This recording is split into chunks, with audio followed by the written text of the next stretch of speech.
My ex and I have been divorced for 11 years. We're both remarried, so we have a nearly adult child together. She has several steps and half-siblings on my side, and then two half-siblings on her dad's, young children. We never force her to babysit, but she'll do it in exchange for other chores and babysit for other people's kids for extra cash. And I think she secretly likes it more than she lets on. She's a good kid.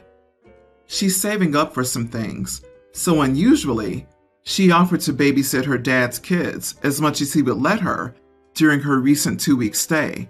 He jumped at having a few date nights with his wife.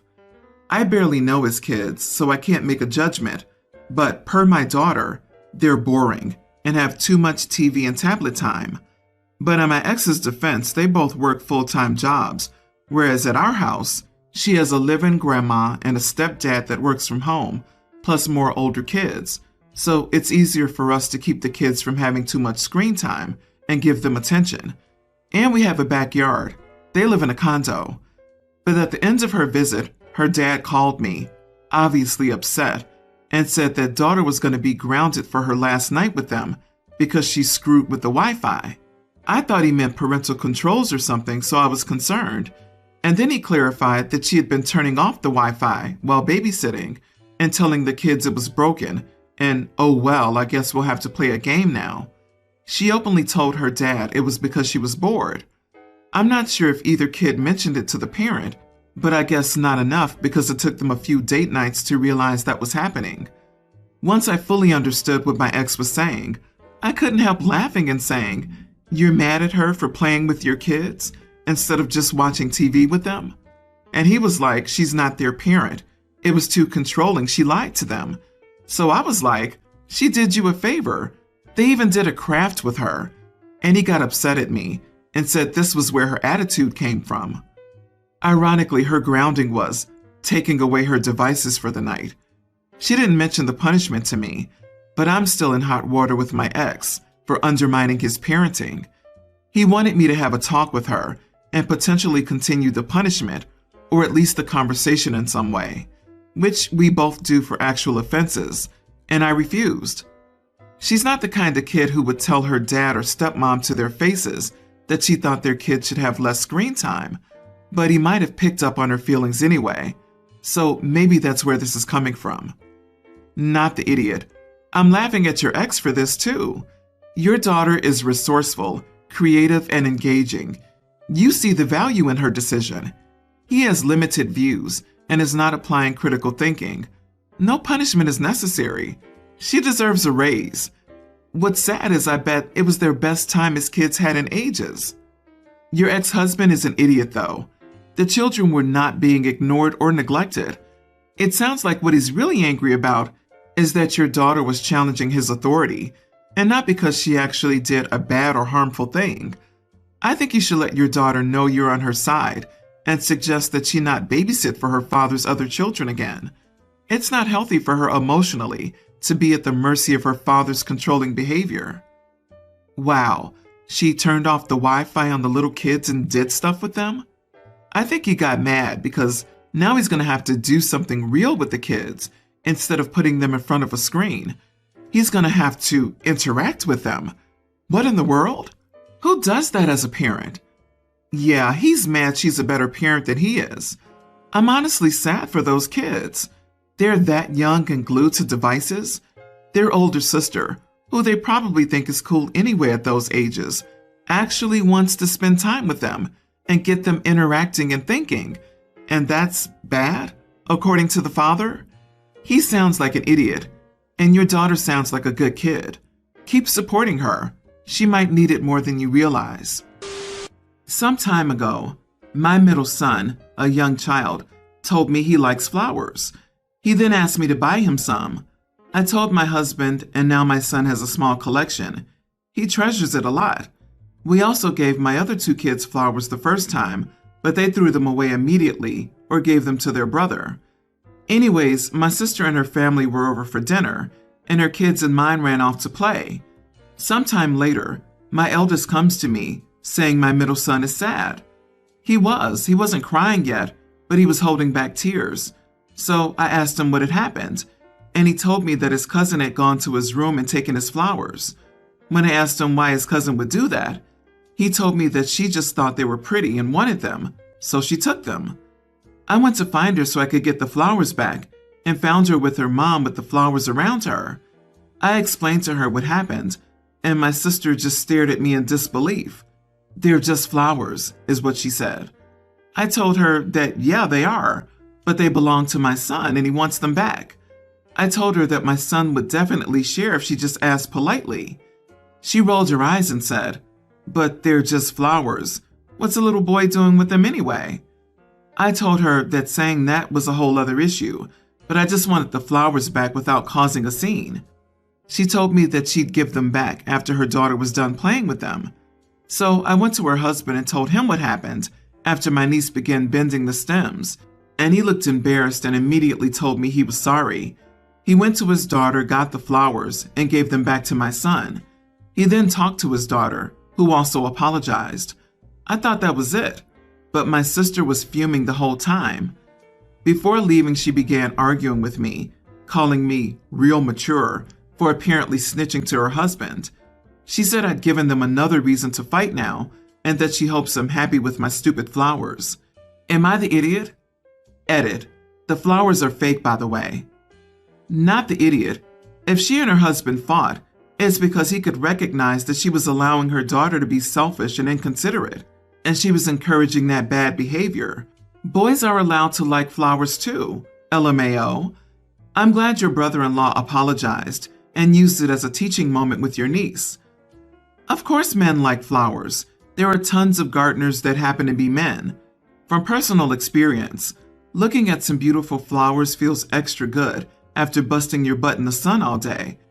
This, another reason to fight, is telling enough that this most likely isn't the first time dear sister is acting entitled or teaching her daughter stuff that isn't the best manners. You sound like an excellent parent, and what about standing up for your son in a kind and polite manner? Glad he loves his flowers. Everyone's the idiot here. I'm frankly amazed that you had to go to her husband instead of asserting your authority. Hey niece, you took those from son's room without permission. That's bad to do, so give them back now. If your sister protested, you condone theft? Wow, I hope you haven't been stealing from me too. Should I check my bedroom to find out what you've stolen? Make a scene, when a scene is a necessary establishment of boundaries. I got married back in June, and at my wedding, my now sister-in-law was wearing an outfit with a white top and a black bottom part. I didn't say anything to her at the wedding, but went through my photos with the photographer, and I felt they were a bit silly since the top part of her outfit was the same color as my wedding dress. In particular photos, it really made her pop out. Since they are my wedding photos, I requested the photographer to make my sister-in-law's top to be grayish instead, if possible. We only edited the ones where she was standing next to or near me, by the way. When my photographer sent me the finalized version, I distributed them to my family members. My sister-in-law got upset and asked why I edited her white top. I said it was because she stood out too much. Sister-in-law requested the original photos with her white top to be sent. I contacted my photographer. She said she could send them at a cost since they were additional photos. So I asked if she could just send the raw over without processing, but it was still extra. So I told my sister-in-law if she wanted the original photos, she could give me the extra money and I'll get them for her. This upset her, but I thought she dropped the issue. Fast forward some days, and I find out she's talking crap about me behind my back. So I went ahead and texted her why the heck she cared about the white top so much. And she said she looked really good in white and bought that outfit specifically since she wanted good photos. That comment dumbfounded me, so I just didn't reply to her text message. Then my husband told me the next night that my sister-in-law is really upset with me and wanted me to respond. She apparently believes I'm insecure about editing the photos. Am I the idiot here? She looks really good in white? Is your sister-in-law Kelly Kapoor? She wore white to a wedding. She's lucky you were nice about it and just grayed where she's standing next to you. And you were nice enough to let her have the unedited photos if she paid the photographer. Not the idiot. but your sister-in-law sure is. If she wants good photos, she can pay for her photographer and photo shoot, not piggyback on your wedding photos. My husband's aunt used our wedding as a chance to get her family pictures done. I was going through the raw pics, and there's a big clump of just her and her kids and grandkids. I was so angry. Your sister-in-law should have known better than to wear white to a wedding. But then again, she actually bought the white top to wear on this occasion. So she's the idiot for knowingly trying to stand out on someone else's special day. What an entitled, selfish person she is. I feel sorry for you having to deal with that. You're nuts. It's a white top, not a white dress. You are the idiot, OP. I think some people take no white to a wedding a bit far. No, you're not supposed to wear a white dress because no one confuses you with the bride. But a white shirt? There's nothing wrong with that. There was a time when people were just happy to have wedding photos of the whole family and didn't care what people wore. I know I look at some of my photos and don't notice the clothes or the background, only the people who are no longer with us. Brides need to start getting over themselves. My nearly adult nephew got the short end of the stick in the sense that he's the oldest kid in his family, and his mom and dad, my brother, forced him to be his younger brother's caretaker. As a result, he doesn't have anything of his own, and he has to share everything. This summer, he wanted to get a summer job to make his own money, and his parents punked him on it because they couldn't afford camp for the younger 4 kids. He was really upset over it. I'm just a single guy and do well financially, so I asked him if he wanted to make me a cake and a lasagna. He likes to cook, and I'd pay him. He did a pretty good job, and I paid him $1,000. That's about a third of what he'd be making part-time working in the summer. I was looking for an excuse to give him money. $1,000 isn't a lot to me. Later, his parents told me I shouldn't give a teen $1,000 in cash, and that was irresponsible. They asked me what he would buy, and I said whatever he wanted. They asked me not to do it again because he'll expect that every time. They don't want him to be able to be independent because they'd lose their free babysitter when he turns 18. Open a bank account in your and his name so his parents have no access, and put his money there for him. You're not the idiot, OP. Absolutely, this one. OP could slide some petty cash his way anytime he feels like it with a bank transfer, and a bank card is way easier to hide than $1,000 in cash. He could start stashing away for college or a nice spring break trip, that new video game console he wants, whatever he's interested in, and the parents won't be able to take it from him, even if they wanted to. Have a talk with his parents about the fact that parentification is child abuse, and preventing him from working could constitute financial abuse, especially when paired with trying to bully him into spending the money on their other children. Financial abuse and parentification combined. Offer the kid a place to live as soon as he turns 18. They owe him more in babysitting cost. Good for you, OP. His parents are jealous you didn't give it to them. A new woman joined my mom's group about 2 months ago. At first, she seemed great. Nice, funny, smart, and has 3 awesome young kids. We like having her around. Except Lauren and I noticed something. Every single time we'd get together, Sherry would try to make it into a wine night. Hang out to let the kids play at the playground. In the evening, she'll bring the wine. Hanging out after school on a sign-up day? Wine time. The kid's birthday party comes around? Well, she's got the beverages, including the wine. Every single time we hang out, she has to have a glass in her hand. The glass turns into a bottle. The issue is, she does not seem like she's had an entire bottle of wine. So, about 2 weeks ago, we had all plans on getting the kids together and going to a great water park. But obviously, water plus alcohol is a dangerous combo, especially with kids. So when Sherry pulled out a pint of Tito's and waved it around, telling everyone she had a little treat for the moms, I felt like I had to say something. I said, "Oh, I don't think it's good for us to mix alcohol at a water park like that, especially with the kids around." She said it would be fine, she does it all the time. At this, I was kind of more alarmed. So when it was just the 2 of us, I said, "Sherry, are you okay? Do you maybe need to talk to someone about your drinking?" She looked shocked and said no, and then acted like I was crazy.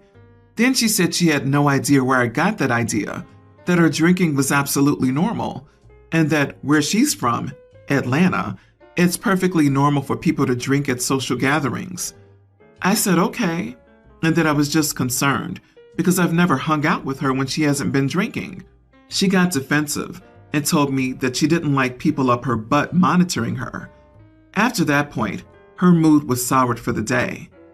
Lauren told me that it was a good thing that I said something, but two of the other moms said that it was going to cause a huge issue and that now Sherry's talking crap about me being a busybody. I wasn't trying to shame her, but I know how being a stay-at-home mom can turn people into addicts quickly, and I didn't want to see her end up that way. Am I the idiot? Dude, no, it's not normal. Or it may be common, but it's not okay. This behavior has been normalized, but I don't think it's a good thing at all. Not the idiot, because this isn't healthy, and I'm really sick of the whole wine mom thing. Ditto. I cannot stand wine mom culture. It started, as I saw it, as a way to normalize mothers being allowed a glass of wine or two, occasionally, without people clutching their pearls. Now it's normalized. Socially acceptable, functioning alcoholism. Yep, and then add in the whole mommy juice and wine o'clock and QT jokes about drinking wine. It's not healthy. I don't care if you drink occasionally, but it's a problem if you need to break out the wine every day. Physician here. The wine-carrying woman brings alcohol to every gathering of moms plus children. It's not appropriate to bring alcoholic beverages to playdates for children, so your concern about her behavior is correct. However, what you've described are not adult-specific activities where alcohol would be acceptable. You did not mention a parent-only get-together where adults might chat without the children present. Has she ever driven home from those events with a blood alcohol level that would qualify as a DUI, even though she didn't seem impaired? On average, a full bottle of wine would take about 10 hours to metabolize. You are not the idiot, OP. You very appropriately and compassionately shared your concern. While she might not have reacted immediately how you wanted, perhaps you planted a seed that might be the basis for her behavior change. Edit. I recognize that addressing the issue with her at the water park, where we were, in fact, alone together, it was not in front of everyone else, wasn't my best choice. I guess I'd never confronted a problem drinker before and didn't really know what to say. I'm glad I know that drinking an entire bottle of wine in one sitting, multiple times a week in fact, is not normal.